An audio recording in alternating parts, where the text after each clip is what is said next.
በፊዚክስ አጋንንት የሚያስወጡ አሉ አለኝ። እያስገቡ ቢሆንስ አልኩት። ሲጮህ ስላያችሁ ነው እንዴ? አጋንንት እኮ የሚወጣው እኮ ስለ ጮህ አይደለም። በመጮህ አይደለም አጋንንት የሚወጣው። አጋንንት የሚወጣው በመሄድ በኢየሱስ ስም ነው የሚወጣው። በፊዚክስ አይወጣም። ፍጹም ከመጽሐፍ ቅዱስ ኮንትራሪ ነው።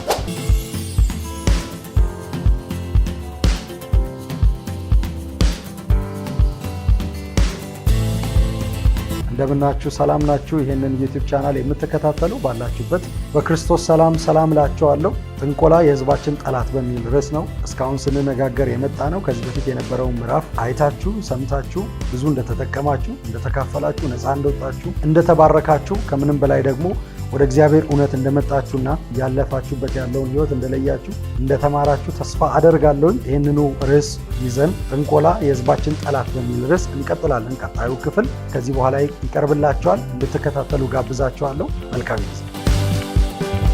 ኢየሱስ ሐዋርያቱን ከእሱ ጋር የነበሩ ሰዎችን ጠርቷቸው ሲጓዙ አንድ ሰው ወደ እሱ መጣና ሀብታም የሆነ ባለጠጋ የሆነ ሰው ነው ይላል መጽሐፍ። ኢየሱስ እንደዚህ አለው።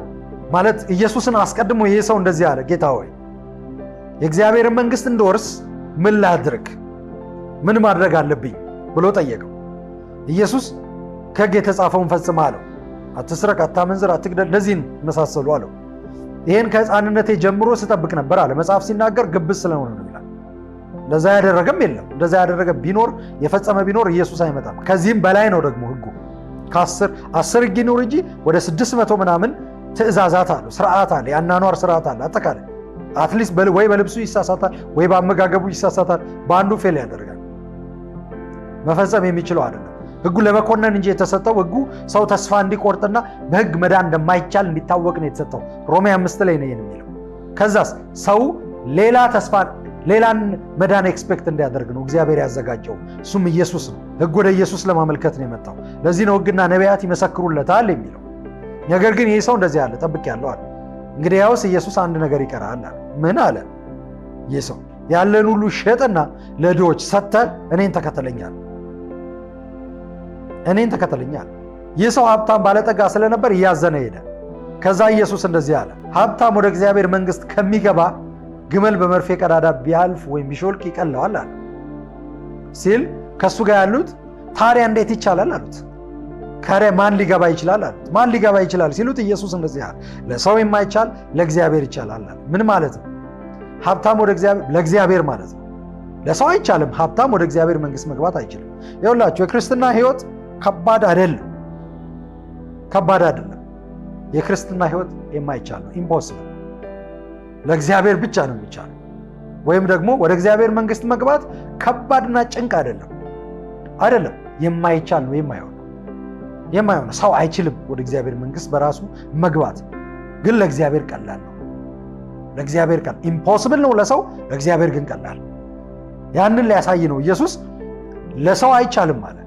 ለሰው የማይቻል ግን ለእግዚአብሔር ይቻላል። ምን ማለት ነው? ሀብታም ለእግዚአብሔር ማለት ነው። ሀብታም ወደ እግዚአብሔር መንግሥት መግባት ይችላል። ግመልም በመርፌ ቀዳዳ ሊያልፍ ይችላል። ከዚህ በፊት እንዳልኩት ግመልም ግመሏ ሳታንስ ሳይዟ መርፌ ቀዳዳም ሳይሰፋ ግመሏ ታልፋለች በመርፌ ቀዳዳ። ለእግዚአብሔር ይቻላል፣ ለሰው የማይቻል ይሄ ነው እግዚአብሔር። ከዚህ በኋላ ጴጥሮስ ይህን ጥያቄ ጠየቀው። የፈለግኩት ዋናው ሀሳብ ይህንን ነው። ኢየሱስን ጠየቀው እንደዚህ ብሎ፣ ጌታ ሆይ እኛ ሁሉን ትተን ተከተልን አለው። ሁሉን ትተን ተከተልን፣ ታዲያ ምንድን ነው ድርሻችን? ምን እናገኛለን አለው ጴጥሮስ። ኢየሱስ እንደዚህ አለው፣ ስለ እኔ ብሎ እና ስለ እኔና ስለ መንግሥተ ሰማያት ሚስቱን፣ ልጆቹን፣ እናቱን፣ አባቱን፣ ባሪያዎቹን፣ ከብቶችን፣ ያለውን በሙሉ የሚተው አለ።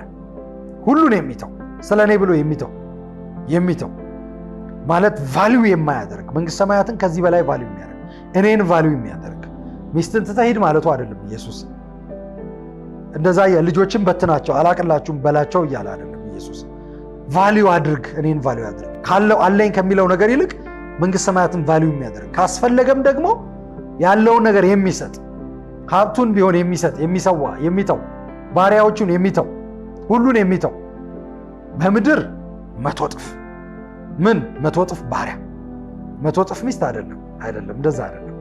100 እጥፍ ባሪያ፣ 100 እጥፍ ከብት፣ 100 እጥፍ መሬት፣ 100 እጥፍ የተውን ነገር ሁሉ 100 እጥፍ ትዳሩን ራሱ በመቶ እጥፍ በረከት እና በመቶ እጥፍ ደስታ፣ በመቶ እጥፍ ሰላም ይቀበላል።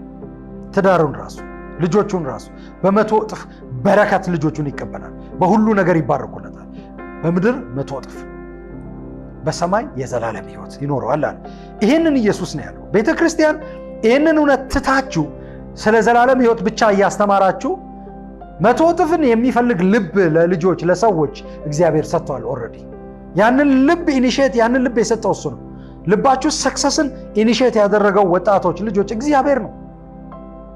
እግዚአብሔር ነው። ሌሎችም ሰዎች ሰክሰስ መፈለግን ያስቀመጠው እግዚአብሔር ነው። ያንን ማዳፈን ትክክል አይደለም።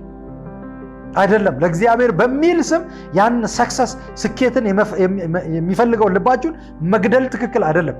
ምክንያቱም ሰክሰስን ስትፈልጉ እግዚአብሔርን ትፈልጋላችሁ። እግዚአብሔር በየት ነው ሊያሰማራኝ የሚፈልገው ትላላችሁ። የእግዚአብሔርን አካሄድ፣ የእግዚአብሔርን መንፈስ፣ የእግዚአብሔርን ምክርና የእግዚአብሔርን ዳይሬክሽን ትጠይቃላችሁ። ከዛ ደግሞ እግዚአብሔር ዳይሬክሽን ሲሰጣችሁ ሄዳችሁ በዛ መንገድ ትሰማራላችሁ። ምን እያደረገ ነው እግዚአብሔር? አገልጋይ እያደረጋችሁ እሱን ታገለግላላችሁ። በሕይወታችሁ የተሳካላችሁ ሲሆን እግዚአብሔርን ታገለግላላችሁ። ሌላ እንደውም ምሳሌ ልንገራቸው። ኢየሱስ 3 ሰዎችን አንድ ሰው መክሊት ሰጠ አለ። አንድ ገዢ ነው፣ አንድ ንጉሥ ነው። ወደ ሩቅ ሀገር መሄድ ፈለገ። ከዛ በኋላ መክሊት ሰጣቸው። ለአንዱ 1፣ ለሌላው 2፣ ለሌላው 5 ሰጠ። መክሊት ሰጣቸው። መክሊት ሰጥቷቸው 1 የተቀበለው ቀበረው፣ 2 የተቀበለው 2 ጨምሮበት 4 አድርጎ ጠበቀ አትርፎበት፣ 5 የተቀበለው 10 አድርጎ ጠበቀ። ከዛ ንጉሱ መጣና ፕሬዘንት አድርጎ አላቸው የተቀበላችሁትን ስጦታችሁን። መክሊት እንደየ አቅማቸው ነው የሚለው መጽሐፍ፣ አዳልቶ አይደለም። እንደ አቅማቸው መጠን ነው የሰጣቸው ነው የሚለው መጽሐፍ። አቅማቸውን አይቶ ሊጎዳቸው የማይችለውን እንደ አቅማቸው መጠን ነው የሰጣቸው። 1 የተቀበለው ቀብሮት፣ 2 የተቀበለው አትርፎ፣ 5 የተቀበለው እንደገና ደብል አድርጎ 10 አድርጎ አትርፎ ነው የጠበቁት። በኋላ 5 የተቀበለው መጀመሪያ ቀረበና ጌታ ሆይ የሰጠኸኝ 5 ነበር፣ አሁን ግን ይሄው 5 አስርፌበት 10 አድርጌያለሁ አለው። አንተ ታማኝና በጎ ባሪያ አለው። ጌታ ወደ አዘጋጀልህ ደስታ ግባ፣ በትንሹ ታምናሃልና በብዙ ነገር እሾምሃለሁ አለው። ስለዚህ በ10 ከተሞች ላይ ሾመው። ይታያቸው 10 ከተማ ማለት መጀመሪያ የተቀበለውን ራሱ አትርፎ ተባርኮበት፣ ከዛ ደግሞ ስለተባረከና ስላተረፈ ሌላ ሪዋርድ አለው። እግዚአብሔር በረከታችሁን አይጠላም፣ እድገታችሁን አይጠላም፣ ሰክሰሳችሁን አይጠላም። አለመባረክና አለማትረፍ ነው ስህተት። 1 የተቀበለው ግን አኪውስት፣ 1 ተቀብሎ የቀበረው ግን ያላተረፈው ግን እኔ እኮ እንደምንም ብዬ በህይወት ለመቆየት በስርዓት ለመሄድ ክርስቲያን ሆኜ ለመኖር ብዬ እንደምንም እንደው ለመጠንቀቅ ብዬ ቀብሬዋለሁ እንደው ቢልም አይቻልም። ክፉ ነው። ጌታውን ክፉ ብሎ ስላሰበ ነው። የኔ ህይወት ቢቀየር ሌክዠሪ ላይፍ ውስጥ ብገባ በረከት ውስጥ ብልጽግና ውስጥ ብገባ ጌታ አይደሰትም ብሎ አስቦ ሊሆን ይችላል። እንደ ብዙ ክርስቲያን እንደሚሉ ሰዎች ማለት ነው። አይቻልም። አለማትረፍ ስህተት ነው። ነግዶ አለማትረፍ ስህተት ነው። አለመባረክ ስህተት ነው። በንግዳችሁ ውስጥ በረከትን ባታገኙ ምንድነው ችግሩ ብላችሁ መጠየቅ አለባችሁ። ጤናማ አእምሮ እሱ ነው። ለምንድነው ብሬክ ስሩ ማይሆነው በህይወቴ ብላችሁ መጠየቅ ትችላላችሁ። እሱ ነው ጤናማ አእምሮ። አይ ዝም ብላችሁ ተመችቷችሁ በቃ ብሬክ ስሩ ሳትሆኑ ዝም ብላችሁ የምትቆዩ ከሆነ ግን ይሄ ስንፍና፣ ከፍተኛ የሆነ ስንፍና ነው። ትክክል አይደለም። ነግዳችሁ እንድታተርፉ ነው የሰጣችሁ። በየትኛውም መስክ ውስጥ ብትሆኑ ማለት ነው። ፕሮግረስ እንዲኖራችሁ ከእናንተ በላይ እግዚአብሔር አብዝቶ ይፈልጋል። ነገር ግን ቤተ ክርስቲያን ይህንን ስራዋን በስርዓት ስላልሰራች ቤተ ክርስቲያንን አኪውዝ ለማድረግና ለመሳለቅ አመፀኛ የሆኑ ከእግዚአብሔር ያልሆኑ ከጥልቁ የሆኑ ሰዎች ወጡ። ከጥልቁ ወጡና ቤተ ክርስቲያን ላይ መሳለቅ ጀመሩ። ቤተ ክርስቲያን የሰራችው ስህተት የተሰጣትን በአግባቡ እየሰራች አለመሆኗል። ወንጌልን በሙላት እያስተማረች ስላል ወንጌልን ሙሉ ወንጌልን እያስተማረች ስላልሆነ ሙሉ የሆነውን ወንጌል ፉል የሆነውን ወይም ደግሞ ኮምፕሊት የሆነውን ጎስፕል ማለት ነው እያስተማረች ስላልሆነ ነው። ለነፍስ ለስጋ ለመንፈሳችን ነው እግዚአብሔር ኢየሱስን የላከው። ለሁለንተናችን መዳን ነው። ሳልቬሽን በራሱ ሳልቬሽን ደህንነት በራሱ ሁለንተናዊ ነው። ቃሉ ራሱ ትክክለኛ ትርጉሙ የነፍስ የመንፈስና የስጋ ነው። ፊዚካል ብሌሲንግ ሳልቬሽን ነው። ፊዚካል ብሌሲንግ የምናየው በረክ ፌቨር ሳልቬሽን ነው። ፌቨር ጸጋ ሳልቬሽን ነው። ሰክሰስ ሳልቬሽን ነው። ሰክሰስ ተምሮ የተማረ ሰው ውጤቱ ጥሩ ሲሆን ጥሩ ውጤት ሲያመጣ በትምህርት ቤት ውስጥ በዩኒቨርሲቲ ውስጥ ጥሩ ግሬድ ሲያመጣ ሳልቬሽን ነው ክርስቲያን ሆኖ ማለት ነው። ነገር ግን የሚቀድመው ከመንፈስ ነው። የመንፈስ ደህንነት ሲሆንና በመንፈስ ሙሉ በሙሉ ነፃ ሲወጣ በአእምሮ ነፃ የመውጣት ኦፖርቹኒቲው ከፍተኛ ነው። በስጋ ነፃ የመውጣት ኦፖርቹኒቲው ከፍተኛ ነው። ሳልቬሽን ደህንነት ነው። ደህንነት ደግሞ ፍሪደም ነው። ሁለንተናዊ ፍሪደም። የመናገር ነፃነት ሳልቬሽን። የሚያስፈራሩ እያሉ የሚያስፈራሩትን ትቶ ፍርሃቱን ትቶ ኢንቲሚዴት የሚያደርጉ እያሉ ለነሱ እጅ ሳይሰጥ የመናገር ነፃነት እግዚአብሔር የሰጠውን ፍሪደም ኤክሰርሳይዝ ማድረግ ሳልቬሽን ነው። ፍሪደም ነው። ሳልቬሽን ነው። ግን የሚናገር እንደ እግዚአብሔር ቃል ይናገር ደግሞ ተብሎ ተጽፏል። ሳይፈራ ግን እንደ እግዚአብሔር ቃል። ምክንያቱም እንደ እግዚአብሔር ቃል ካልተናገረ ደግሞ ሌላ አይነት ባርነት ነው። ሌላ አይነት ባርነት ለስጋው ለራሱ ፍላጎት ወይም ለአጋንንት ምክር ራስን መስጠት ነው። እንደ እግዚአብሔር ቃል መናገር እውነተኛ ሳልቬሽን ነው። ምክንያቱም እውነተኛ ሳልቬሽን የሚታየው በስጋና በነፍስ ላይ የመንፈስ ነፃነት ሲታይበት ነው። የእግዚአብሔር ቃል ሲገለጥበት ነው። በነፍሱ በስጋው በሁሉ ነገር ማለት ነው። እና እግዚአብሔር ለበረከት ነው የጠራቸው። እግዚአብሔር ለሰክሰስ ነው የጠራቸው። ቤተክርስቲያን ይህን ስራ አለመስራቷ ስላችሁ አኪውዝ ለማድረግ አይደለም። ቤተክርስቲያንን ለማንቃት ነው። ለመውቀስ አይደለም፣ ለመኮነን አይደለም፣ ለማንቃት ነው። እግዚአብሔር የጠራቸውን አገልጋዮች እግዚአብሔር በተለያየ መንገድ የጠራቸውን አገልጋዮች የእግዚአብሔርን ቃል ይዘው እንደ እግዚአብሔር ቃል የስኬትን መንገድ የሚያስተምሩ አገልጋዮችን በመፈረጅና ኦፖዝ በማድረግ ኢምፓወር እያደረጋችሁ ያላችሁት ጉልበት እንዲያገኝ እያደረጋችሁ ያላችሁት ይህንን መንፈስ ነው። ስለዚህ ሳታውቁ ኢግኖራንት ሆናችሁ በስህተት ሳታውቁ የአጋንንትን እጅ እያፈረጠማችሁ ነው። አነቃቂዎችን እያፈረጠማችሁ ነው። የእግዚአብሔር አገልጋዮችን ኦፖዝ በማድረግ ማለት ነው። ጎራ በመለየት ጎራ በመክፈል ሰዎች ይፈረጃሉ። በዚህ ዘመን በሚያሳዝን ሁኔታ ይፈረጃሉ። አንድ ሰው ወጥቶ ተናግሮ እግዚአብሔር ሊባረካችሁ ጠርቷቸዋል ሲባል የእንደዚህ ግሩፕ አገልጋይ ነው ይባላል። የዚህ ግሩፕ ሰባኪ ነው ይባላል። የዚህ ግሩፕ አስተማሪ ነው ይባላል። የዚህ ግሩፕ አስተማሪ ነው ሲባል በራሱ የዛ ግሩፕ አስተማሪ መሆን ወንጀል ይመስልና በአንድ ጊዜ ሰዎች ደንግጠው ይወጣሉ።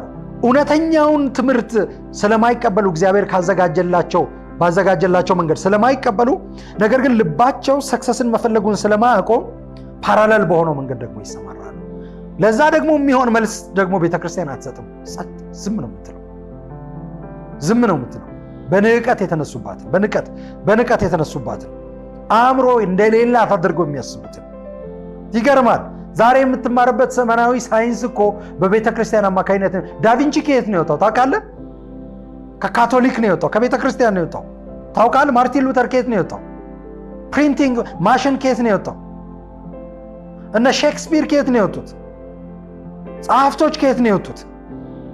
ደራሲያን ከየት ነው የወጡት? ዘመናዊ ትምህርት ፊዚክስ ከየት፣ ኬሚስትሪ ከቤተ ክርስቲያን ነው የወጣው። ታውቃለህ? ፊዚክስ ባዮሎጂ ከቤተ ክርስቲያን ነው የወጣው። ዛሬ የተከፈቱ ትልልቅ ዩኒቨርሲቲዎች እነ ሃርቫርድ እነ ኦክስፎርድ ትልልቆቹ ዩኒቨርሲቲዎች ለምንድን ነው የተከፈቱት? መጀመሪያ ቲዮሎጂ ስኩሎች ነበሩ። ለቲዮሎጂ ነው። ሚሽነሪዎችን ወደ ዓለም ሁሉ ለመላክ ነው የተከፈቱት። አዋቂ ነኝ የለበስከው ሸሚዝ እንዲህ ቁልፉን የተደረደረውን ቁልፍ ማን ነው የሰራልን? ማን ነው ይሄን ጥበብ ያመጣው? ከዚህ በፊት ታውቃለህ? ይሄን ጥበብ ያንተ ቅድመ አያቶች አንሲስተሮች ምንድን ነበር የሚለብሱት? እርቃናቸውን ነበር የሚሄዱት፣ ቅጠል ለብሰው ወይም ደግሞ ሌላ ነገር ለብሰው። ገና አዳም ከገነት እንደወጣ ነው የነበሩት። ገና እንደወደቀ ነው የነበሩት። ገና እርቃናቸውን ነው የነበሩት። ማን ነው የነያዝ? ቤተ ክርስቲያን ናት እኮ። አሁን የለበስከውን እጅ ላይ ያደረግከውን ሰዓት ወይም ደግሞ አንገት ላይ ያደረግከውን ወይም ጆሮ ላይ ያደረግሽውን ጌጥ እንዳደረግሽ ኢቭን አሁን የምትጠቀሚበትን የሶሻል ሚዲያ ፕላትፎርም ማን ነው ያመጣው? ከየት ነው የመጣው? ስም ልጠሪ ትችላለሽ። እውቀት ይመስልሻል? ሶርሱ ማን ነው? ቤተ ክርስቲያን ናት። ክሌም ማድረግ የምችለው ቤተ ክርስቲያን ናት። ለአእምሮ መካፈት ነው ኢየሱስ የሞተው። ለሰው ልጆች ነፍስ ነው ኢየሱስ ክርስቶስ የሞተው። ቤተክርስቲያን በማመጣችው ፕላትፎርም ቤተክርስቲያን መሳደብ አትችይም። አትሊስት አስቀምጪ ስልኩን፣ አስቀምጪ ላፕቶፑን፣ አስቀምጪ ታብሌቱን፣ አስቀምጡ ማይክሮፎኑን፣ ወይም አስቀምጡ ለስብከት የተሰሩትን ወይም ለሌላ መንገድ አስቀምጡ። መጀመሪያ የለበሳችሁትን ልብስ ቀይሩ። ቅጠል ለብሳችሁ ነው ሜዳ ላይ ጫካ ውስጥ ግቡና ማስተማር ጀምሩ። ጫካ ውስጥ ግቡና ፍሬ የቀነጠሳችሁ ማስተማር ጀምሩ። ግን ልንገራችሁ፣ ጫካውም የእግዚአብሔር ነው፣ ፍሬውም የእግዚአብሔር ነው፣ የቆማችሁበትን መሬት የእግዚአብሔር ነው፣ ቅጠሉም የእግዚአብሔር ነው፣ የእግዚአብሔር ነው። እናንተ ብትክዱትም ማለት ነው። አንዳንድ ሰዎች እንደዚህ ይላሉ፣ እግዚአብሔር የለም ይላሉ። ትክክል ነህ። አንተ ጋር የለም፣ እኔ ጋር ግን አለ። አንተ ጋር ስለሌለ ፕሬዘንት ልታደርገው አትችልም። መጽሐፍ ሲናገር፣ ኢየሱስ ሲናገር እንደዚህ አለ፣ ሰው በልቡ የሞላውን ነው የሚናገረው። ሰው በልቡ ያለውና ልባችሁ ውስጥ አለመኖር ነው ያለው። ስለዚህ የምታወሩት አለመኖርን ነው። ልባችን ውስጥ ላይፍ ነው ያለው፣ የምናካፍለው ላይፍ ነው። እናንተ ውስጥ ሞት ነው ያለው፣ ሞትን ነው የምታካፍሉት፣ ሞትን ነው የምትሰጡት።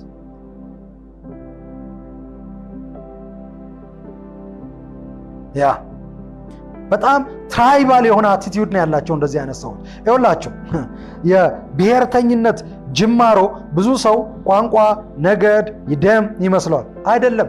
የብሔርተኝነት ጅማሮ እግዚአብሔርን ኦፖዝ ማድረግ ነው።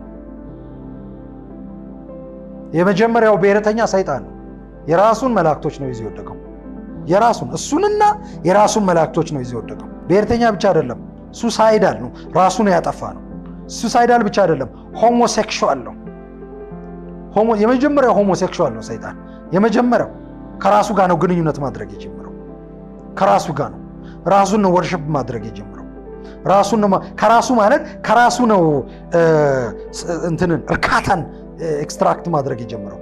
እርካታን እሱ ጋር የለም እኮ እሱ ጋር አልተቀመጠም፣ ግን ከራሱ ነው ኤክስትራክት ማድረግ የጀመረው እርካታን። የመጀመሪያው ሆሞሴክሹዋል ነው። ቻርለስ ዳርዊን መጣና ዲኤንኤ ያጠና። ዲኤንኤ ሲያጠና እግዚአብሔር ሁሉን ከምድር አፈር ስላበጀ ከምድር አፈር ስለሰራ ሁሉን የሚያመሳስል ነገር አለ። ይህን ያደረገበት ምክንያት አለ። እግዚአብሔር በዛ ኔትወርክ በኩል ሰው ሁሉን መግዛት እንዲችል ነው። ከሰው ጋር አይደለም እንስሳውን፣ ምድርንና መላው ዩኒቨርስን አስተሳስሯል። ጨረቃን፣ ፀሐይን፣ ከዋክብቶችን ሁሉ አስተሳስሯል። በስሙ የተሰጠው ኮከብ እንኳን አለ አስተሳስሯል። ያንን ዲኤንኤ ያስተሳሰረበት ምክንያት እግዚአብሔር ሰው ሌጋል እንዲሆን ነው ለመግዛት። ያንን ያስተሳሰረ በዲኤንኤ ውስጥ ከበሉት ምግብ የተነሳ ከኖሩበት አካባቢ የተነሳ ደግሞ የዲኤንኤ መመሳሰል የበለጠ ይቀርባል። በዛ በአውስትራሊያ ወይም ደግሞ በበረዶ በምንድነው በአንታርክቲካ አካባቢ ያሉ ድመቶች እኮ ኢትዮጵያ ውስጥ ካሉ ድመቶች ይልቅ አንታርክቲካ አካባቢ ካሉ ቀበሮች ጋር ወይም ደግሞ ቀበሮ ካለ ማለት ነው ካለ ነብር ጋር በዲኤንኤ ይቀራረባሉ። ኢትዮጵያ ካለ ድመት ይልቅ ማለት ነው። ግን ድመት ናቸው። ምክንያቱም ኤንቫይሮንመንቱ ያመሳስላቸዋል። አየር ሁኔታው፣ ረጅም ዘመን መኖራቸው፣ ኤክስፒሪየንሱ ያመሳስላቸዋል። ዲኤንኤ ማለት እኮ ኤክስፒሪየንስ ማለት እኮ ዲኤንኤ ማለት የቦዲ ኤክስፒሪየንስ ነው ማለት ነው። ቦዲ እዚህ ምድር ላይ ረጅም ጊዜ እንደኖረ ነው የሚያሳየው። አንድ ሰው ዲኤንኤ ወጥቶ ዲኤንኤው ቴስት ሲደረግ ዲኤንኤው ወደ ብዙ ዓመት ወደ ኋላ ይወስደዋል። ዲኤንኤው ራሱ ማለት ነው ቦዲውን የተካፈለበት። ይሄ ቦዲ አሁን ያለው ቦዲ በዚህ መልክ ባይኖርም ከዚህ በፊት እንደነበረ ያሳያል። ሾልኮ ነው የመጣው በስፐርም እና በኤግ ሴል አማካኝነት አልፎ መጥቷል። ደግሞ በዚህም ደግሞ ሌጋል ግራውንድ አግኝቶ በሰዎች ፈቃድ አማካኝነት ያንን ግን ደግሞ እንዲሆን ያደረገው አካል አለ። ስፒሪት ነው፣ መንፈስ ነው፣ የሰው መንፈስ ነው። ኤኒዌይስ ወደዛ ልገባ አይደለም። አሁን ኮንፊውዝ ካደረኳችሁ በቂ ነው። ይሄንን በቂ ነው። ዲቴሉ ሌላ ጊዜ እናገኛለን። ነገር ግን ማናቸው እነ ቻርልስ ዳርዊን ማለት ነው። እግዚአብሔር ኩዛ የሚባል ኮከብ ነበር የፈጠረለት ለዚህ ሰው። ኩዝ የሚባል ይሄ ኮከብ ቻርልስ ዳርዊን ኮከብ ይላችሁ ኔቸርን ወደ እግዚአብሔር እንዲመልስ ነበረ። ዴስቲኒው ይሄ ነበር የዚህ ሰው። ሰይጣን ይህንን ኮከብ አይቶ ሰውየው የሚከተል የነበረው ኮከቡን ስለነበር ራሱን ለእግዚአብሔር ስላልሰጠ እዛ ውስጥ ሰይጣን ያስቀመጣቸውን ኮረፕሽኖች አገኘና ኮከቡ አሁን ዛሬ ኩዝ ምናምን የሆነ ኩዝ ነገር ኮከቡ ማለት ነው ስሙ። ሌላ ቶታል የሚባል ኮከብ አለ። ከዛ ኮከብ ጋር ሆኖ አንድ ላይ ሆኖ ኮረፕትድ በሆነ መንገድ ሰራ። ስለዚህ ሂውማን አኒማሊስቲክ ቲዮሪን ይዞ መጣ። እሱ አያውቅም ኦልሬዲ ኮረፕትድ ስለሆነ ግን ማይንድ ወደዛ፣ ልቡ ወደዛ፣ ምኑ ወደዛ ፍሎ እያደረገ ሄደ። ዲዛይሩ ሁሉ ተቀየረ። ነገር ግን ይኸውላችሁ ትራይባል ነው ይሄ ሰው የነበረው። ምን ማለት ነው? ዲኤንኤ እኮ እንትን አደረገ ያመሳስልናል ከጦጣ ጋር። የሙዝ እኮ ይበልጣል ወይም ደግሞ የአፈር ይበልጣል ከጦጣ ይልቅ ይበልጣል። ወይም የሌላ ቤታችሁ ውስጥ ያለ ዕቃ ይበልጣል። ከብዙ ዓመት በኋላ ከቅድመ አያት የተወረሰ ነገር ካለ በዲኤንኤ ይበልጣል ወይም በመመሳሰል ይበልጣል፣ በሂስትሪ ይበልጣል፣ በኤክስፒሪየንስ ይበልጣል። በቤት ውስጥ ማለት ነው ብዙ ነገር። ለዛ ነው መናፍስቶች እነዛን የቅድመ አያት ሳምፕሎችን የሚጠቀሙት፣ በደንብ የሚጠቀሙት። ይበልጣል። ከዛ እንመሳሰላለን አለ፣ በዲኤንኤ እንመሳሰላለን አለ። ከዚህ የተነሳ እኛ ምንድነን አለ? ከየት ነው የመጣ ነው? ኦሪጂናችን ከዚህ ነው አለ። ለምንድን ነው የጦጣ ኦሪጂን ከሰው የማይሆነው? የሰው ኦሪጂን ለምን ከጦጣ ይሆናል? የጦጣ ኦሪጂን ከሰው ለምን አይሆንም? ኦኬ የዘመነው ሰው ስለሆነ በጣም ልብስ የለበሰው ሰው ስለሆነ ወደ ሰው እንጂ የሚታደገው ወደ ጦጣ አይደለም ብላችሁ ነው? ማን ነው እሱን ያደረገው? በጦጣ ዓለም ደግሞ የሚታደገው ወደ ጦጣ እንደሆነ ቢታመንስ? እንደማያስቡ በምን ታውቃላችሁ? ስለ አኒማል መናፍስት ታውቃላችሁ? ራእይ መጽሐፍ ላይ ተጽፏል። ሕዝቅኤል መጽሐፍ ላይ አለ። ሕዝቅኤል መጽሐፍ ላይ 4 ጭንቅላት ያለው መልአክ አለ። የሰው ጭንቅላት አለው፣ የንስር ጭንቅላት አለው፣ የአንበሳ ጭንቅላት አለው፣ የጥጃ ጭንቅላት አለው። ሕዝቅኤል ስለ አኒማል ስለ እንስሳ መናፍስቶች ታውቃላችሁ? ለምንድን ነው ቅድመ አያቶቻችሁ የእንስሳ ደም የሚጠጡት? ምን ለማድረግ ነው የሚጠጡት? የእንስሳ መናፍስትን አክቲቬት ለማድረግ አይደለምን? አካባቢያቸውን ዶሚኔት ለማድረግ ፓወር ለማግኘት ስፒሪቹዋሊ መንፈስን እየተካፈሉ አይደለምን? ብዙ መናፍስቶችን እየሰበሰቡ አይደለምን? ፓወር እያገኙ አይደለምን? ትራይባል ናቸው እነዚህ ሰዎች፣ ትራይባል ናቸው። የሚወስዷችሁ ወደ ሌላ ቦታ። ነገር ግን ትራይባል ሜንታሊቲ ውስጥ ስለቀረ ዲኤንኤ ውስጥ ቀረ። ቻርለስ ዳርዊን ዲኤንኤ ውስጥ የጠፋ ሰው 5% ወይም ደግሞ 1% ትንሽ ፐርሰንት ዲኤንኤ ውስጥ የጠፋ ሰው፣ ስፒሪቹዋል የሆነውን ደግሞ ብሬክ ስሩ ያላገኘ ሰው። አሁን ከቻርለስ ዳርዊን የከፉ ናቸው። ምክንያቱም እሱ እዛ ደም ውስጥ ነው የቀረው። ከዛ አልፈው ስፒሪት ፎሎ እያደረጉ ነው ብዙዎቹ። መናፍስትን ፎሎ እያደረጉ ነው ያለው። ከሰው ከቦዲ ስለመውጣት ያወራሉ። ይኸውላችሁ ስፒሪቹዋል ኤክስፒሪየንስ የምትፈልጉ ከሆነ ኑ ወደ እግዚአብሔር፣ ኑ ወደ እግዚአብሔር። አንድ ልዩ የሆነ መንፈሳዊ ኤክስፒሪየንስ ያለው ሰው፣ በጣም ብዙ ልዩ መንፈሳዊ ኤክስፒሪየንስ ያለው ሰውና ልዩ የእግዚአብሔር ፌቨር ያለበት ሰው አውቃለሁ እኔ በዚህ ምድር ላይ እዚህ ወንበር ላይ ተቀምጦ የሚያወራው ሰው ብዙ ብዙ ብዙ ልዩ መንፈሳዊ ኤክስፒሪየንሶች አሉት ሰው ብዙ ልዩ። አሁን እሱን መናገር አልፈልግም። ልዩ ይቻላል። ከእግዚአብሔር ጋር ሆናችሁ ውሃ ላይ መራመድ ይቻላል፣ ይቻላል። በተዘጋ በር ውስጥ መውጣት ይቻላል። ከእግዚአብሔር ጋር ሆናችሁ በተዘጋ በር ውስጥ መውጣት ይቻላል። ለእናንተ ሲባል ሰንሰለት ይወድቃል፣ የምድር የእስር ቤት መሰረት ይናወጣል። ፐርሲኪዩሽን ግን አይኖርም አላልኩም። ኢየሱስ ቃል ሲገባ በምድር 100 እጥፍ በሰማይ ዘላለም ሕይወት ከመከራ ጋር ነው ያለው። በምድር 100 እጥፍ ከመከራ ጋር። ለምንድን ነው መከራው? 100 እጥፉን የሚቃወም ኦፖዝ የሚያደርግ እግዚአብሔር መስጠት አይገባውም የሚል አለ። ከዚህ የተነሳ ዝም አይላችሁም። ፋይት ይሆናል ከመከራ ጋር። ያንን መከራ ግን እግዚአብሔር ይጠቀማል። እናንተን ሀምብል ለማድረግና ወደ ሌላ ፕሮሞሽን ለመውሰድ ይጠቀማል። መከራን ለምንድን ነው ክፉ ያደረጋችሁት? ክፉ እኮ አይደለም። ሁሉ መከራ ክፉ ነው። ለምንድን ነው ለመልካም የሚጠቀሙበት? ፋይናሊ እግዚአብሔር እስካለ ድረስ መከራ ክፉ ሆኖ አይቀጥልም። እውነት ነው፣ ጥሩ አይደለም። ጥሩ ነው እያልኩ አይደለም፣ ግን ክፉ ሆኖ አይጨርስም። ክፉ ሆኖ አይደመደምም። ክፉ ሆኖ አይደመደምም። ስለዚህ ክፉ ነው ብለን አንናገርም። ለበጎ ይሆናል፣ ለመልካም ይሆናል። በዛ ውስጥ ድል ይሆናል። በዛ ያን አድማየር አላደርግም፣ ኢምፕረስድ አልሆንም። በመከራው ኢምፕረስድ ለመሆን ፈቃደኛ አይደለሁም። ነገር ግን ከመከራ በኋላ ባለው ድል ግን ኢምፕረስድ ነኝ። ስለዚህ እገፋለሁ፣ እራመዳለሁ፣ እቀጥላለሁ። እግዚአብሔር ድል ይሰጠኛል። ሁሌም ቪክትሪ አለ እግዚአብሔር ጋር። ሁሌም አሸናፊነት ያለው ሕይወት ነው። ጳውሎስ ሲናገር እንደዚህ አለ፣ ኃይልን በሚሰጠኝ በክርስቶስ ሁሉን ማድረግ እችላለሁ አለ። ግን በክርስቶስ፣ ያለ ክርስቶስ ግን አይሆንም እንደዛ። እነዚህ ሰዎች ይጠሯችሁና ይሰበስቧችሁና ይሳካልሃል፣ ይከናወንልሃል፣ እንደዚህ ይሆንልሃል፣ ትችላለህ፣ ውስጥ ያለው አቅም ፓወርፉል ነው።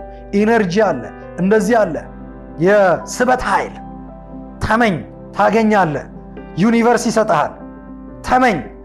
ትዝ ይለኛል 11ኛ ክፍል ሆኜ ጓደኞቼ ሆኖ እኔ ኢንካውንተር ከማግኘቴ በፊት ልክ የ12ኛ ክፍል ተማሪ ሆኜ ነው ፓወርፉል ኢንካውንተር ያገኘሁት። ቤተ ኢየሱስ የመጣው ፓወርፉል ኢንካውንተር ያገኘሁት ማለት ነው። ከዛ በፊት ግን 11ኛ ክፍል ሆኜ እነዛ ጓደኞቼ የነበሩ ልጆች በጣም ብልህ ልጆች ነበሩ እና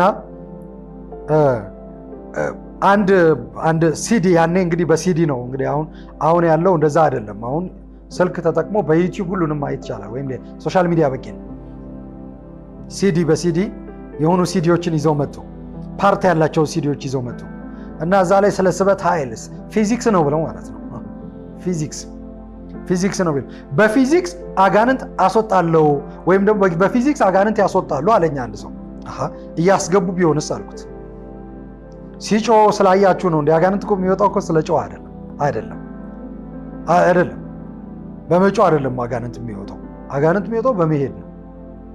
በመሄድ በኢየሱስ ስም ነው የሚወጣው። በፊዚክስ አይወጣም።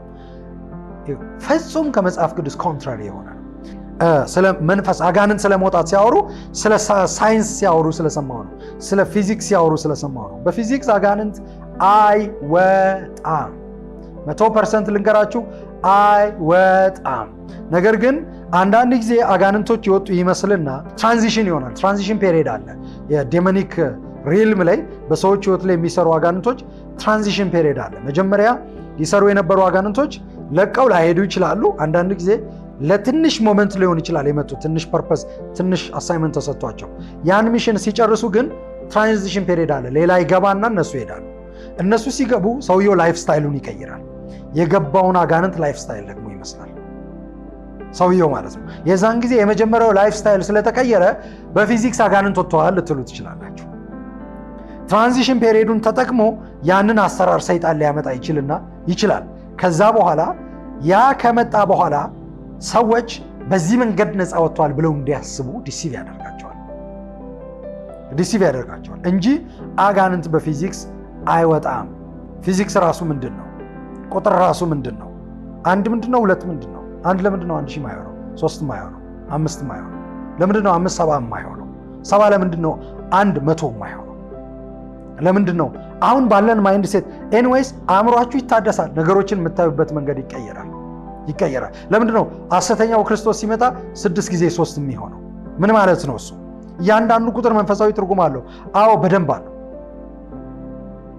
ግን ምንድን ነው እሱ? መከተል ያለባችሁ ቁጥሮችን አይደለም። መከተል ያለባችሁ የቀናትን አይደለም። መከተል ያለባችሁ ሁኔታዎችን አይደለም። መከተል ያለባችሁ 1% ነው፣ መንፈስ ቅዱስን ነው። መንፈስ ቅዱስን ከተከተላችሁ በየትኛውም ቦታ ላይ ዲሲቭድ አትሆኑ። በትክክል ትሄዳላችሁ፣ በትክክል ትራመዳላችሁ። በእናንተ በደከማችሁበት ቦታ ብርቱ ትሆናላችሁ። የእግዚአብሔር ስም የተባረከ ይሆን። ሌዋውያን ከሙሴ ጋር ተባበሩና እግዚአብሔር እንደዚህ አለ፣ በሉ ከወንድሞቻችሁ፣ ከእህቶቻችሁ፣ ከአባቶቻችሁ፣ ልጆቻችሁ ያመፁትን ግደሏቸው። ዘፋኝነት አምልኮ ነው፣ ወርሺፕ ነው። ዘፋኝነት ሙታን መናፍስት ጠሪነት ነው። ዘፋኝነት ሟርተኝነት ነው። ስልክ ሳሊዝ እስክሪፕቶ ሳሊዝ ጠብቁኝ አልመጣችም፣ ግን በቃ ጠብቀው፣ ተረጋጉ፣ ጠብቁ ብዬ ሄድኩ። ደረጃው ላይ ወጣው። ሰዎች በሩ አካባቢ ያሉ ሰዎች ይችን ሴት በመንፈሱ መጀመሪያ የላከው እሱ ነው። ከዛ በኋላ እንግዲህ ኦፖዝ የሚያደርግ መንፈስ ገባ። እኔ ሄድኩ። ከዚህ የተነሳ ያስወጣውም እሱ ነው፣ በመንፈስ ማለት ነው። ኮኔክታ ሲያስወጣ ግን አሁን ሬፕ ላይ ያደርጋል፣ ሊደፍራት ነው ማለት ነው። ከዛ በኋላ ያንን ደም መስዋዕት ላይ ያደርጋል። እንግዲህ እንዲህ አይነት ልምምድ ውስጥ ያሉ ሰዎች ብዙ ሊኖሩ ይችላሉ። አጋጥሞኝ አቅም ከዚህ በፊት ወደ መቃብሩ ሄድኩ፣ አጣሁ። በጣም መንፈሳዊ ሰው ስለነበር የገባው ይመስለኛል። ተከትዬው እንደሄድኩ ማለት ይሄ ሰው ቼክ አደረገ። ቁጭ ባልኩበት ቼክ ማድረግ ጀመረ። በጣም ቪዝብል በሆነ መንገድ ኃይሉን ሁሉ ኤክሰርሳይዝ ማድረግ ጀመረ ለደቂቃዎች። የእግዚአብሔር መንፈስ መልስ መስጠት ጀመረ። የእግዚአብሔር እጅ እኔ ወዲያው ኮንሸስ ሆንኩኝ። ከዛ በኋላ የእግዚአብሔርን ቃል ተናገርኩኝ። ከጥቂት ሰዓታት በኋላ አይ ቲንክ ከ1 ሰዓት በኋላ መንገድ ላይ ወድቃ ያቺ ሴት ተገኘች። ጥንቆላ የሕዝባችን ጠላት በሚል ርዕስ እግዚአብሔርን ሀሳብ እየተካፈልን ያለ ነው። ይሄ የእግዚአብሔር መልእክት ነው፣ የጊዜው መልእክት ነው፣ ለምድራችን ያለው የእግዚአብሔር መልእክት ነው። እየሰማችሁ እንደሆነ የተካፈላችሁ እንደሆነ በዚህ እየተጠቀማችሁ እንደሆነ ተስፋ አድርጋለሁ። እንግዲህ ለአሁን የተካፈልነው ይህንን ይመስላል። ከዚህም በኋላም እንድትከታተሉ ከዚህ በኋላ የምንለቃቸውን ክፍሎች ምዕራፎች እንድትከታተሉና እንድትጠቀሙ ጋብዛቸዋለሁ። እስከዛ ድረስ ሰላም ሁኑ።